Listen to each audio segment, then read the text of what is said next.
Hola, ¿qué tal amigos? Comienza un nuevo video de los investigadores The Researchers. The Researchers quiere decir los investigadores en inglés, o sea que nos llamaríamos los investigadores. Muy original. Bueno, viajamos a la provincia de Corrientes porque nos llamó un guardaparque de la reserva de monos diciendo que había aparecido pie grande. La provincia de Corrientes queda en Argentina, acá hay un mapa con Argentina, Corrientes con una flecha.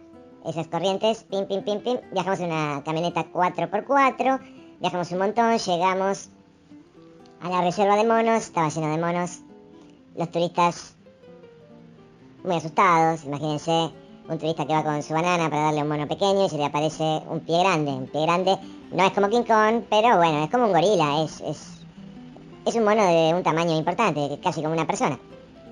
Nos encontramos con un montón de monos, pie grande no aparecía. Nos quedamos unas horas en la reserva, aparecían los monos, saltaban de árbol en árbol. Hacía la tarde y nos fuimos hacia el hotel. Para llegar al hotel teníamos que cruzar una laguna, frenamos y ahí apareció pie grande. A la izquierda de su pantalla usted lo podrá ver mientras se esconde atrás de un arbusto y empieza a comer algún fruto, no sabemos qué está haciendo.